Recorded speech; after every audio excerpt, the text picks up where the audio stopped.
Good morning दोस्तों, मैं आपका दोस्त अमित तोमर लेके हाजिर हूँ सुबह के सवाल जो बने हैं कल रात तक की सुर्खियों से।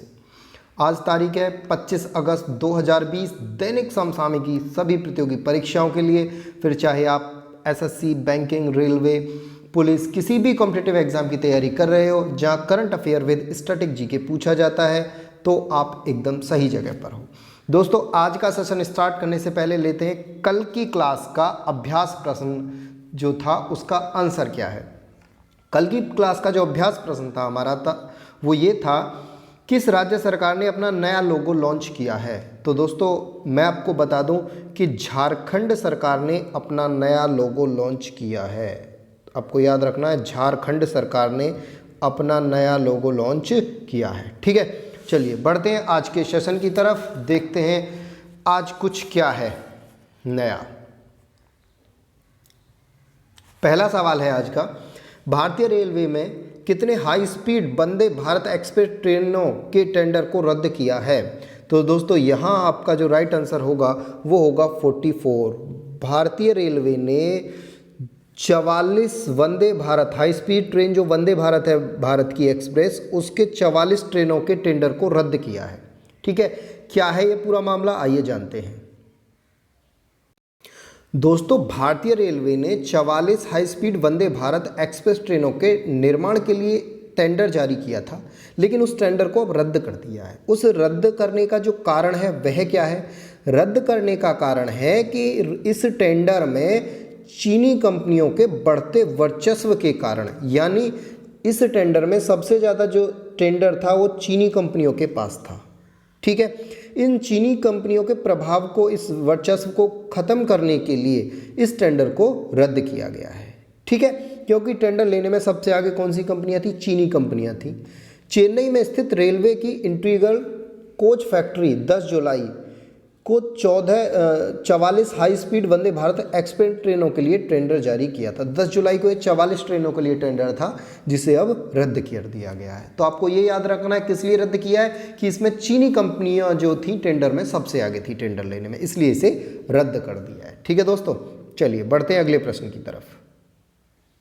अगला प्रश्न है दोस्तों आपका, भारत का कौन सा राज्य ड्रैगन फेस्टिवल की मेजबानी करेगा। तो दोस्तों, राइट आंसर होगा आपका केरल राज्य करेगा ड्रैगन फेस्टिवल की मेजबानी। ठीक है, अब क्या है ये ड्रैगन फेस्टिवल, आइए जानते हैं। दोस्तों, आपने इस तरह से देखा होगा, नदी में नाव दौड़ती हुई देखी होंगी। ये नदी में नाव जो दौड़ती है ना, यही है, होता है ड्रैगन फेस्टिवल। ठीक है, एक तरह से नाव की रनिंग होती है। ठीक, हुआ क्या, इंडिया केरला स्टेट ऑफिस ने केरल में पहली बार राज्य ड्रैगन फ्ली फेस्टिवल के लिए सोसाइटी फॉर ओडोनेट स्टीज SOS और थुम्बीपुरम के साथ समझौता किया। ड्रैगन फ्लाई उत्सव की जो शुरुआत की गई वो 2018 से की गई, जिसका उद्देश्य जनता को ड्रैगन फ्लाई की भूमिका के बारे में अवगत कराना था। वर्ष 2020 में आयोजित किए जाने वाले ड्रैगन फ्लाई फेस्टिवल थुम्बी महोत्सवम 2020 नाम दिया गया है। इसका नाम आपको याद रखना है, थुम्बी महोत्सवम। ठीक है, ये नाम आपको याद रखना है कि 2020 में जो हुआ ड्रैगन फेस्टिवल, उसका नाम क्या था, तो थुम्बी महोत्सवम नाम था। ठीक है दोस्तों, चलिए बढ़ते हैं अगले प्रश्न की तरफ। अगला प्रश्न है दोस्तों, इंपॉर्टेंट प्रश्न है परीक्षा की दृष्टि से। SBI के नए MD कौन बने हैं। तो दोस्तों, SBI के नए MD बने हैं अश्वनी भाटिया। अश्वनी भाटिया बने हैं SBI के नए MD। ठीक है दोस्तों, आइए जानते हैं अश्वनी भाटिया के विषय में। दोस्तों, बैंक बोर्ड ब्यूरो ने प्रशिक्षण सचिव DP शर्मा की अध्यक्षता में अश्वनी भाटिया को स्टेट बैंक का नया MD नियुक्त किया। अश्वनी भाटिया ने अपने 24 साल के अनुभव को स्टेट बैंक समूह में लगाकर उसे एक प्रगतिशील फर्म बनाया है। वर्तमान में Ashwani Bhatia SBI mutual fund के उप प्रबंधक निदेशक और मुख्य कार्यकारी अधिकारी हैं। ये वर्तमान में कौन है? SBI म्यूचुअल फंड के उप प्रबंधक निदेशक और कार्यकारी अधिकारी हैं। ठीक है, उन्होंने SBI में मुख्य महाप्रबंधक और COO के रूप में भी कार्य किया था। ठीक है दोस्तों, चलिए बढ़ते हैं अगले प्रश्न की ओर। क्या है अगला प्रश्न? दोस्तों, अगला प्रश्न है, इंपॉर्टेंट प्रश्न है परीक्षा की दृष्टि से। तुर्की ने ब्लैक सी यानी काले सागर में कितने कितने बिलियन क्यूबिक प्राकृतिक गैस की खोज की? तो दोस्तों इसका जो राइट आंसर होगा option C, 320 billion cubic metre प्राकृतिक गैस की खोज की किसने? तुर्की ने। क्या है ये पूरा मामला, आइए जानते हैं। दोस्तों तुर्की को मिला ब्लैक सी में बड़े प्राकृतिक गैस रिजर्व का जैकपॉट।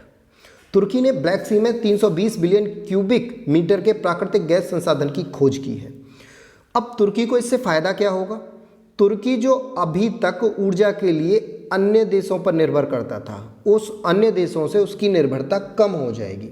वर्तमान की बात करें तो तुर्की अपने ऊर्जा संसाधनों के लिए ईरान, रूस, इराक पर निर्भर करता था और तुर्की ने इस गैस को 2024 तक स्थानीय लोगों को पहुंचाने का लक्ष्य रखा है।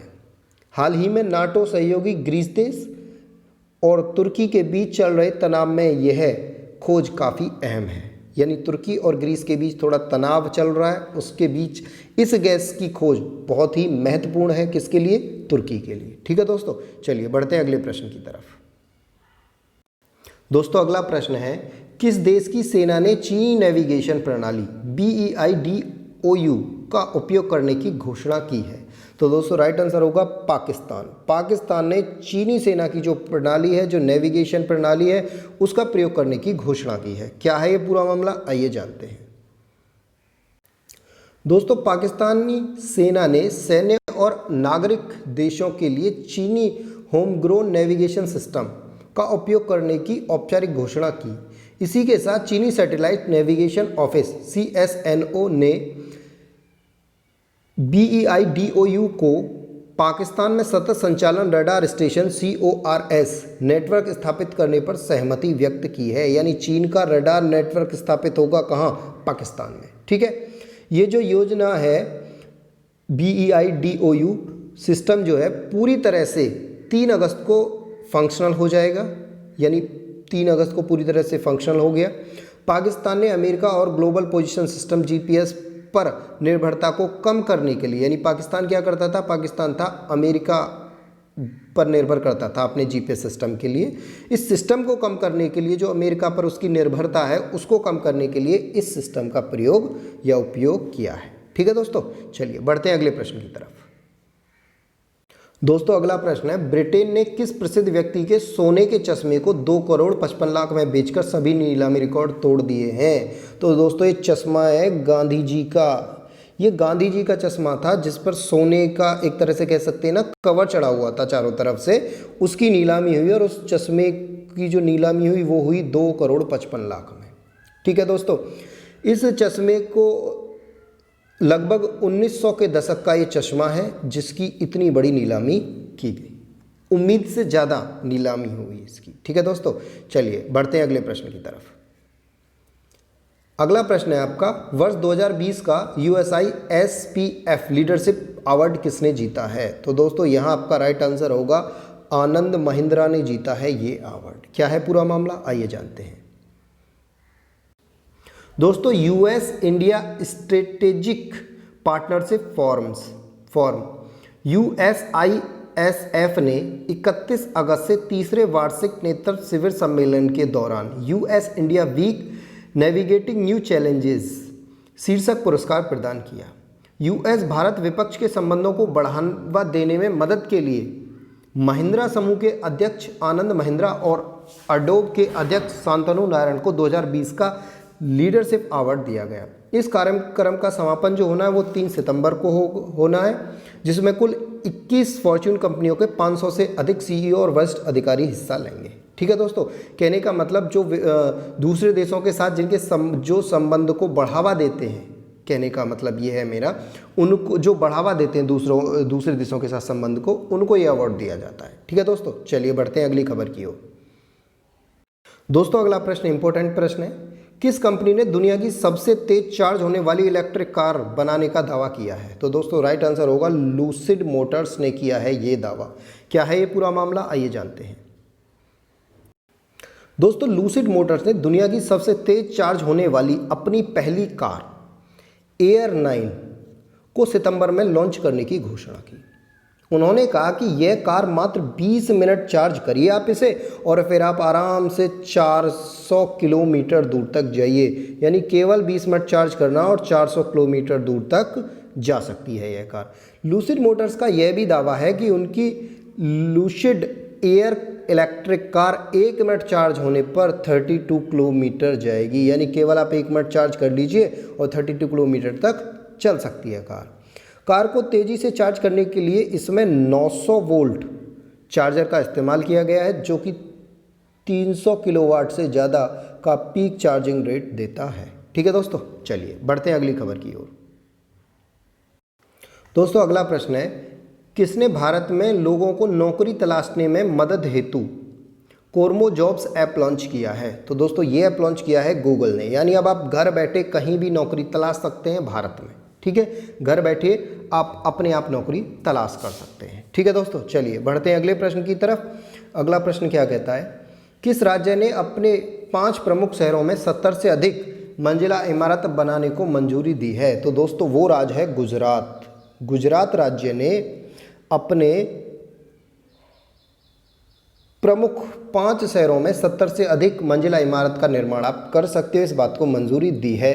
अब आपको मुझे ये बताना है कि गुजरात के ऐसे 5 कौन से शहर हैं जिनमें इन 70 से अधिक मंजिला इमारतों का निर्माण किया जा सकता है। आप मुझे ये बात कमेंट बॉक्स में ज़रूर कमेंट करके बताइए। ठीक है दोस्तों, चलिए ये था आज का आखिरी प्रश्न और अब बढ़ते हैं आज की इंपॉर्टेंट बुक्स की तरफ। आज की इंपॉर्टेंट बुक्स में पहली बुक है वन अरेंज मर्डर, जो लिखी है चेतन भगत ने, और दूसरी बुक है India tomorrow conversion with the next generation political leaders, जो लिखी है प्रदीप छिब्बर ने।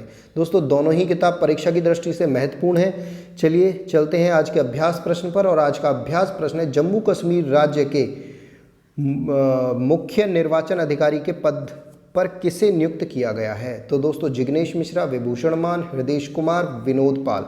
जो भी आपका आंसर हो आप कमेंट बॉक्स में ज़रूर अपना आंसर कमेंट करें। मिलते हैं अगली क्लास में, तब तक के लिए घर पे रहिए, सुरक्षित रहिए और पढ़ते भी रहिए। ठीक है दोस्तों।